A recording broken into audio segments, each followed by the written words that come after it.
Hello everyone, welcome to tech Y YouTube channel. First of all మేము C language మీద ఒక playlist launch చేయబోతున్నాం. First ఈ వీడియోలో వచ్చేసి అసలు ప్రోగ్రామింగ్ యొక్క ఇంట్రడక్షన్ అండ్ సి ప్రోగ్రామింగ్ గురించి తెలుసుకుందాం. అసలు ప్రోగ్రామ్ ఫ్లో ఎలా ఉంటుంది అనే దాని గురించి ఈ వీడియోలో డిస్కస్ చేయబోతున్నాం. So let's get into the video. First ఈ వీడియోలో తెలుసుకోబోయే టాపిక్స్ ఏంటంటే, వాట్ ఈస్ ప్రోగ్రామింగ్, అసలు ప్రోగ్రామింగ్ అంటే ఏంటి, అండ్ నెక్స్ట్ వచ్చేసి why should you learn programming, అసలు ప్రోగ్రామింగ్ ఎందుకు నేర్చుకోవాలి, అండ్ నెక్స్ట్ వచ్చేసి వాట్ ఈస్ సి, సి అంటే ఏంటి, and next why should you learn C programming, C programming గురించి, సి ప్రోగ్రామింగ్ ఎందుకు నేర్చుకోవాలి అనే దాని గురించి ఈ వీడియోలో చూడబోతున్నాం. ఓకే, ఫస్ట్ ప్రోగ్రామింగ్ అంటే ఏంటి అనే దాని గురించి చూద్దాం. Programming is the process of giving machines a set of instructions that describe how a program should be carried out. Programming అనేది ఒక ప్రాసెస్. అసలు ఏంటి ప్రాసెస్ అంటే, మనం ఒక సెట్ ఆఫ్ ఇన్స్ట్రక్షన్స్ అనేది మెషిన్ కి పాస్ చేస్తాం. ఆ సెట్ ఆఫ్ ఇన్స్ట్రక్షన్స్ ని బేస్ చేసుకొని మన మెషిన్ వచ్చేసి మనకు కావాల్సిన ప్రోగ్రామ్ అనేది ఎగ్జిక్యూట్ చేస్తుంది. దీన్ని ప్రోగ్రామింగ్ అంటాం. ఓకే, మనకిప్పుడు ప్రోగ్రామింగ్ అంటే ఏంటో తెలుసు. సో మనం ఇప్పుడు ప్రోగ్రామింగ్ వల్ల యూజ్ ఏంటి అనే దాని గురించి చూద్దాం. ఫస్ట్ దీనికి వేరియస్ రీజన్స్ ఉండొచ్చు, చాలా అది పర్సనాలిటీని బట్టి డిపెండ్ అయి ఉంటుంది.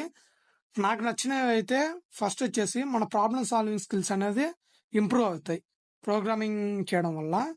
ఇది ఎలా అనేది మీకు పోయే కొద్దీ తెలుస్తుంది. అండ్ నెక్స్ట్ వచ్చేసి టెక్నాలజీస్ వచ్చేసి ఎక్కడ చూసినా ఇప్పుడు టెక్నాలజీ ఉంది. ప్రతి చోట మనం వాడే ఫోన్ నుంచి బ్యాంకింగ్ కావచ్చు, హాస్పిటల్స్ కావచ్చు, ఎక్కడ చూసినా టెక్నాలజీ యూజ్ చేస్తున్నారు.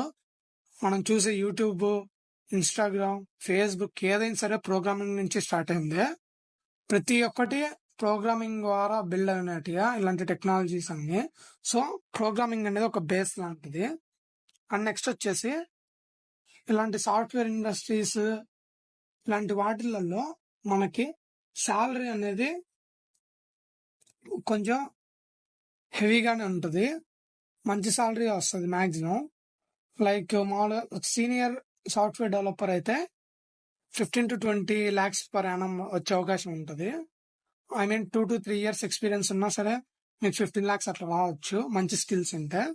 నెక్స్ట్ వచ్చేసి కెరియర్ ఆప్షన్స్ కూడా చాలా ఉంటాయి సాఫ్ట్వేర్ ఇండస్ట్రీలో. అవన్నీ మీరు రీసెర్చ్ చేస్తే మీకే తెలుస్తుంది. సో నెక్స్ట్ టాపిక్ గురించి చూద్దాం.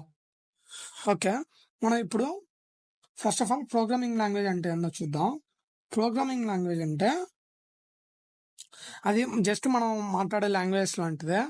లైక్ ఇప్పుడు మనం తెలుగులో మాట్లాడుతున్నాం కదా, తెలుగు కావచ్చు, ఇంగ్లీష్ కావచ్చు, ఇవన్నీ లాంగ్వేజ్. ఇది మనం ఎందుకు యూజ్ చేస్తాం, మనం పక్కన వాళ్ళతో కమ్యూనికేట్ అవ్వడానికి, అంటే పక్కన వాళ్ళకి మన ఫీలింగ్స్ కానీ మనం చెప్పాలనుకున్నది ఎక్స్ప్రెస్ చేయడానికి మన లాంగ్వేజ్ అనేది యూజ్ చేస్తాం. సో అట్నే ఈ ప్రోగ్రామింగ్ లాంగ్వేజ్ ఎందుకంటే, మనం అనుకున్న దాన్ని కంప్యూటర్కి ఎక్స్ప్రెస్ చేస్తాం ప్రోగ్రామింగ్ లాంగ్వేజ్లో. అసలు మనం ఏం చేయాలనుకుంటున్నాం, మన మైండ్లో ఉన్నదాన్ని కంప్యూటర్కి ఒక ప్రోగ్రామింగ్ లాంగ్వేజ్ ద్వారా ఎక్స్ప్రెస్ చేస్తాం. ఇప్పుడు మన తెలుగు, హిందీ, ఇంగ్లీష్ అట్లా చాలా డిఫరెంట్ లాంగ్వేజెస్ ఉన్నాయి కదా, అలానే ప్రోగ్రామింగ్ లాంగ్వేజెస్ కూడా చాలా ఉన్నాయి. Like C, C++, Java, Python, R, ఇలా చాలా ఉన్నాయి. సో పర్పస్ని బట్టి ఏ లాంగ్వేజ్ యూజ్ చేయాలనేది తర్వాత మనకి అర్థమవుతుంది. ఫస్ట్ ఆఫ్ ఆల్ మనం సి లాంగ్వేజ్ గురించి చూద్దాం. సి వచ్చేసి ఒక హై లెవెల్ లాంగ్వేజ్, అంటే అది డైరెక్ట్ గా మిషన్ కి అర్థం అవ్వదు. హై లెవెల్ లాంగ్వేజెస్ అంటే ఎలా ఉంటాయంటే మిషన్ కి అర్థం అవ్వవు డైరెక్ట్ గా, దాన్ని మనం ట్రాన్స్లేట్ చేయాలి మళ్ళీ మెషిన్ లెవెల్ లాంగ్వేజ్ లోకి. హై లెవెల్ లాంగ్వేజ్, లో లెవెల్ లాంగ్వేజెస్ అనే ఉంటాయి. హై లెవెల్ లాంగ్వేజెస్ అంటే లైక్ సి, పైథాన్, జావా. లో లెవెల్ లాంగ్వేజెస్ అంటే మెషిన్ లాంగ్వేజ్. మనము హై లెవెల్ లాంగ్వేజ్ ని లో లెవెల్ లాంగ్వేజ్ లైక్ కన్వర్ట్ చేయాలి. దానికి మనం కంపైలర్ యూజ్ చేస్తాం. కంపైలర్స్ యూజ్ చేసి హై లెవెల్ లాంగ్వేజ్ ని లో లెవెల్ లాంగ్వేజెస్ కి కన్వర్ట్ చేస్తాం ఫస్ట్. ఓకే, ఇప్పుడు మనం సి లాంగ్వేజ్ ఎందుకు నేర్చుకోవాలి అన్న దాని గురించి చూద్దాము. సి లాంగ్వేజ్ నేర్చుకోవడం వల్ల మన ఫండమెంటల్స్ అనేవి బాగా బిల్డ్ అవుతాయి. మన కంప్యూటర్ యొక్క ఫండమెంటల్స్ బాగా అర్థం చేసుకోగలుగుతాం సి లాంగ్వేజ్ వల్ల. ఎందుకంటే దాంట్లో మనం మెమొరీ మేనేజ్మెంట్ గురించి అన్నిటి గురించి చూస్తాము. అది మీకు ఆ లాంగ్వేజ్లకి డీప్గా వెళ్ళే కొద్దీ అర్థమవుతుంది. అండ్ నెక్స్ట్ వచ్చేసి ఫ్యూవర్ లైబ్రరీస్. ఈ లైబ్రరీస్ అనే టాపిక్ గురించి మనం తర్వాత డిస్కస్ చేద్దాము. ఎందుకంటే ఇప్పుడు స్టార్టింగ్ లో మీకు అర్థం అవ్వదు లైబ్రరీస్ అంటే ఏంటనేది. తర్వాత ఒక 2-3 వీడియోస్ తర్వాత అసలు లైబ్రరీస్ అంటే ఏంటి అనే దాని గురించి ఫ్యూచర్ లో డిస్కస్ చేద్దాం ఖచ్చితంగా. అండ్ సి యొక్క ఎగ్జిక్యూషన్ అనేది ఫాస్ట్ గా ఉంటుంది. పైథాన్, జావా ఇలాంటి వాటికంటే ఆ ఎగ్జిక్యూషన్ టైం అంటే ఇప్పుడు ఏదన్నా ప్రోగ్రామ్ అవుట్పుట్ రానికి జావా అండ్ పైథాన్ లో ఒక 2-3 సెకండ్స్ పడితే సిలో మాత్రం 1 సెకండ్ లోపల వచ్చేస్తుంది. అలా ఎగ్జిక్యూషన్ లో కొంచెం డిఫరెన్స్ ఉంటుంది పైథాన్ కి జావాకి. పైథాన్, జావా అండ్ సికి. సి వచ్చేసి అన్నిటికంటే ఫాస్ట్ గా రన్ అవుతుంది. నెక్స్ట్ వచ్చేసి మనం ఇప్పుడు వాడే operating systems OS like Unix అనే ఒక ఓఎస్ ఉంది. అది వచ్చేసి ఆండ్రాయిడ్ వీటన్నిటికీ అదే ఒక బేస్ లాంటిది. అలాంటివన్నీ డెవలప్ చేసింది సి లాంగ్వేజ్ లోనే. సి లాంగ్వేజ్ లోనే యూనిక్స్ అవన్నీ ఆపరేటింగ్ సిస్టమ్స్ అన్ని డెవలప్ చేసిండ్రు. కంపైలర్స్ కానీ డెవలప్ చేసింది సిని యూజ్ చేస్తే. కంప్యూటర్ నెట్వర్క్స్ అవన్నీ సి లాంగ్వేజ్ మీద డిపెండ్ అయ్యాయి. ఓకే, నెక్స్ట్ వచ్చేసి ప్రోగ్రామింగ్ యొక్క ఫ్లో గురించి డిస్కస్ చేద్దాము. మనం ఫస్ట్ వచ్చేసి ఒక సెట్ ఆఫ్ ఇన్స్ట్రక్షన్స్ అనేది రాయాలి ఒక టెక్స్ట్ ఫైల్లో. ఆ టెక్స్ట్ ఫైల్లో రాసి మనం కంపైలర్కి ఇస్తే ఆ కంపైలర్ వచ్చేసి ఆ హై లెవెల్ లాంగ్వేజ్ ని మెషిన్ లెవెల్ లాంగ్వేజ్ లకి కన్వర్ట్ చేస్తుంది. ఆ కన్వర్ట్ చేసేటప్పుడు ఏదైనా ఎర్రర్ వస్తే మనకి ఎర్రర్ చూపిస్తుంది. మళ్ళీ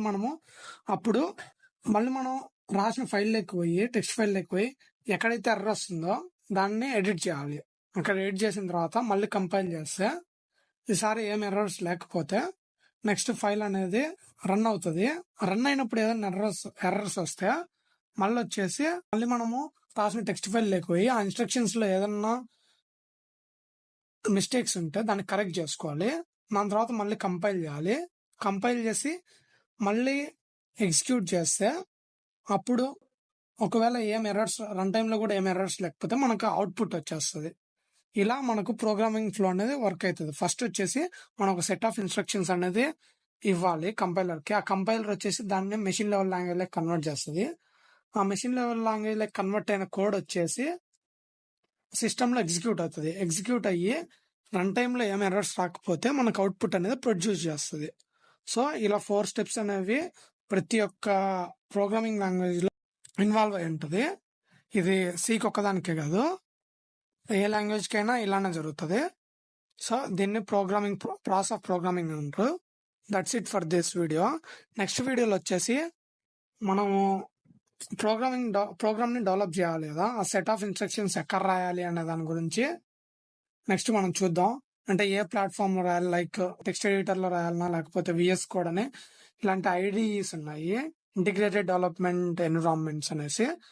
నెక్స్ట్ మనం విఎస్ కోడ్ ఎలా డౌన్లోడ్ చేసుకోవాలి అనే దాని గురించి చూద్దాము. అండ్ నెక్స్ట్ వచ్చేసి ఎవరి దగ్గర అయితే ల్యాప్టాప్ ఉండదో వాళ్ళు వచ్చేసి మొబైల్లో కూడా చేయొచ్చు. అది ఎలా చేయాలని కూడా చూపిస్తాను నేను. So let's meet in the next video. ఇది మా ఛానల్ నుండి ఫస్ట్ వీడియో. సో మీకు కనుక కంటెంట్ నచ్చినట్టయితే సబ్స్క్రైబ్ చేసుకోండి అండ్ నోటిఫికేషన్స్ కూడా ఆన్లో పెట్టుకోండి. ఇప్పటి నుంచి ఖచ్చితంగా ఫ్రీక్వెంట్గా వీడియోస్ వస్తాయి అండ్ మేము బెస్ట్ కంటెంట్ ఇవ్వడానికి ట్రై చేస్తాం. ఇప్పుడు సి లాంగ్వేజ్ అనే కాదు, దాని తర్వాత కూడా టెక్నాలజీ బేస్డ్ కంటెంట్ అనేది ఖచ్చితంగా ఇస్తాం. బెస్ట్ క్వాలిటీ కంటెంట్ ఇస్తాం ఖచ్చితంగా. So please subscribe and support us. Thank you everyone.